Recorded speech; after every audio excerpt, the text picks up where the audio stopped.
आपका स्वागत है डॉक्टर रघुवीर जी। और अगर आज हम बात कर रहे हैं अधिक लाभ के लिए अंतर फसल और समन्वित कृषि प्रणाली के उपयोगों को लेकर हम बात कर रहे हैं। अंतर फसलों का प्रयोग अगर किसान भाई शुरू करते हैं तो उत्पादन की क्षमता में कितना असर पड़ता है, और जो खेत की मिट्टी की स्वास्थ्य की हम बात करते हैं उसको सुधारने में कितनी मदद मिलती है। कुल मिलाकर जो ये उपाय है, ये उपाय किन समस्याओं का समाधान पाने में मददगार साबित होता है?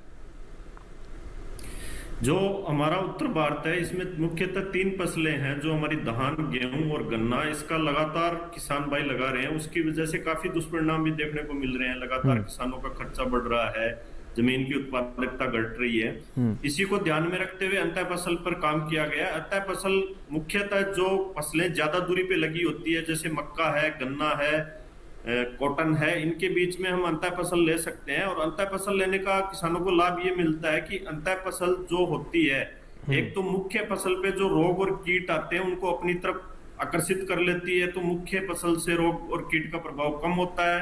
अंतः फसल में सामान्यतः हम दलहन या तिलहन फसलें लेते हैं। दलहन फसलें होती है वो एक तरीके से हमारी भूमि के अंदर खाद मिलाती है, उससे किसानों को फायदा होता है, साथ ही एक अतिरिक्त लाभ का स्रोत भी बनता है। तो जैसा कि हमने पश्चिमी उत्तर प्रदेश में गन्ने के बीच में जैसे किसान भाई कुछ फसलें लेते भी है, परंतु अभी हाल ही में एक नई फसल मूंगफली का हमने देखा कि उसकी वजह से किसानों को गन्ना अधिक मिलता है।